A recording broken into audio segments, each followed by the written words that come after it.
Alright guys, I present to you the Ninja filter. I found this old screen that nobody was using, and my old Ninja Turtles bandana here, and a shoelace that was well used, that broke and somebody tied back together and kept using eventually, and now I'm using it, so it's gotten a lot of use. I'm trying to put this in front of the microphone and see if we can avoid, do not claw me, see if we can avoid those heavy breathing and mouth sounds, because those are, yeah, alright, so. Hey guys, how's it going? Got my Ninja filter set up, and we're going to play some Kerbal Space Program.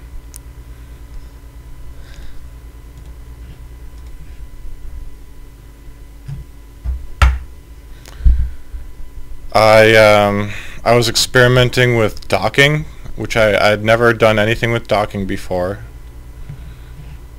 but I need to do docking now to do a better moon landing, an easier moon landing than the first video. So this was my experimental ship. This ship is not made to get to the moon. It was just made to get into orbit to test docking, and I tested it and it did work, and so I figured I would show you guys before I start, because I'm gonna do a completely different design for the moon. This was purpose built for just orbit.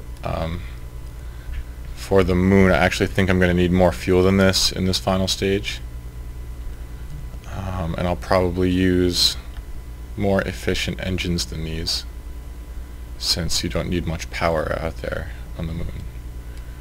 But I wasn't worried about that for this. I just needed a little bit of RCS fuel in orbit to test this, and I needed to read online about how to use RCS thrusters and stuff. So let's take her off the launch pad here. I was also experimenting with some these little rocket pad. I've got a headache this morning, so I don't know if I'm talking a little slow, or I just if I don't sound quite right. These little guys right here, I like them a lot. They just shoot your things right off. So remember how I was spinning in the first video so that the tanks wouldn't hit my ship? I could have just put these little rocket pods on, and then these ones have them built in. Alright, launch this guy off here. I like it when ships don't need stability control on and they just fly straight and do a nice arc just naturally. I think it's kind of cool if you can achieve that. One problem I've been having lately is whoa.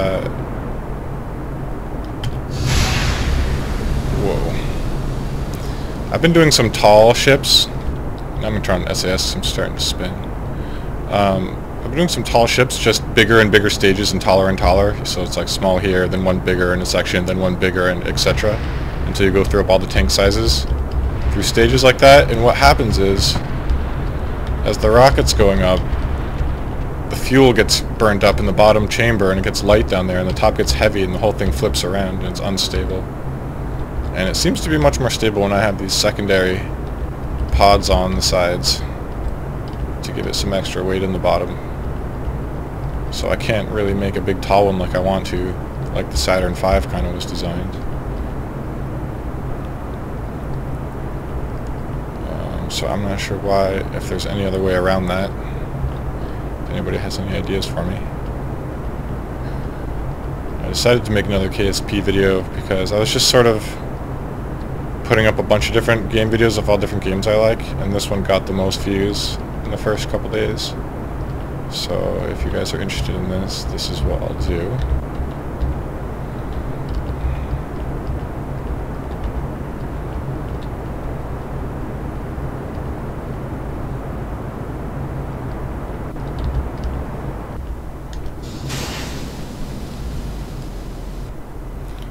Whoop. Oh geez. Okay. Yeah, so that's what I'm talking about. We need to power down the engine. You start spinning out of control, you just need to power down and be patient and flip around. um,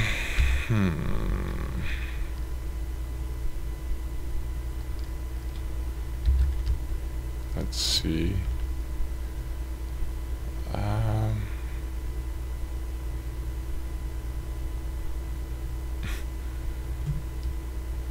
I did a couple test recordings with this new filter, and it didn't eliminate the breathing and noises and stuff, but it definitely significantly reduced them. So I'm happy with that.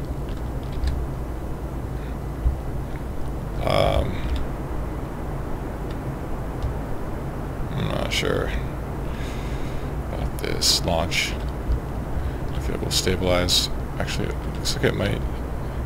It's going to be one of the ugliest launches ever.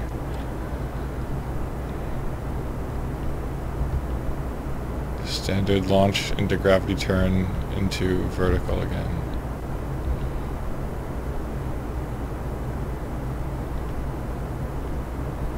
At least I'm not flipping around anymore. And we don't need even really to get into orbit to show you the docking thing, I don't think. So we still have another stage as well to get going.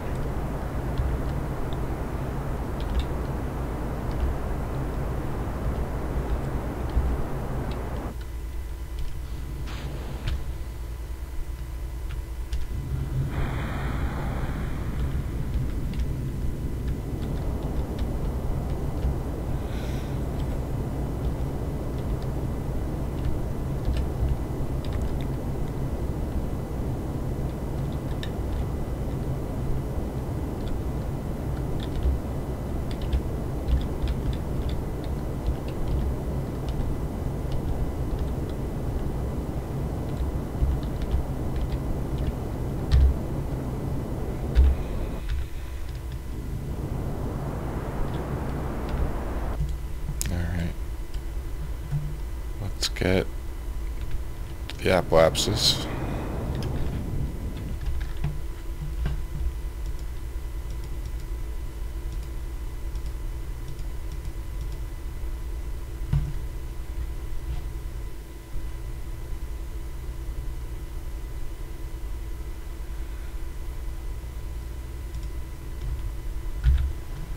Alright, don't want to get too close. And fire these bad boys.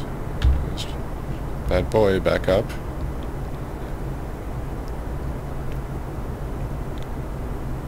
So yeah, after this video, I'm going to start making the purpose-built moon rocket. So that'll be fun.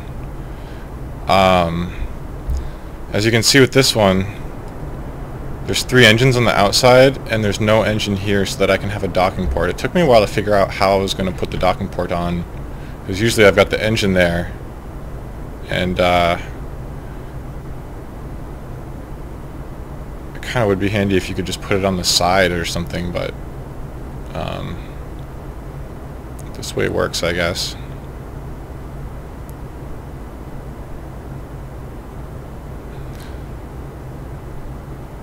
As you will see in a minute.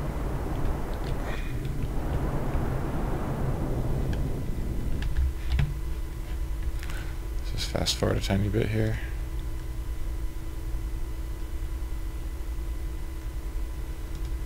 You know, this is probably, I probably don't even have to burn anymore. Let's just, I'll show you the docking here. So all we do is click on the dock, right click, decouple node.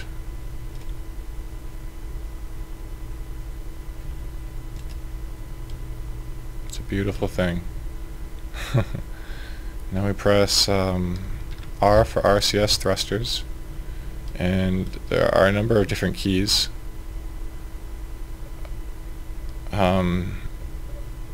When you get back close enough together, these Clampotron docking ports will automatically grab onto each other.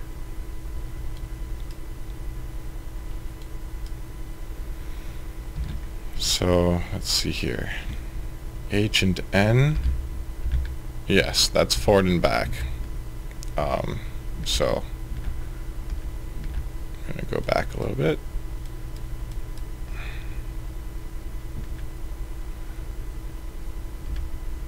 And it just grabs right on like a magnet. Pretty cool.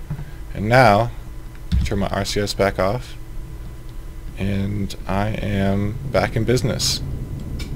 So I can orbit the moon with a lot of fuel. You know, you can just... I'm not playing in career mode, I'm doing sandbox. So I can spend as much money as I want. So I can just do a gigantic, huge rocket. I don't have to... I can overestimate the fuel I'll need. And it won't matter how much I overestimate it because it'll just orbit around the moon. Which, you know, if I had to land it and then take it back off, that would use a lot more of the fuel than just orbiting around it and coming back. So, yeah, so I'm going to start building now. And that'll be fun. We'll have a more successful moon journey that time. See you guys then.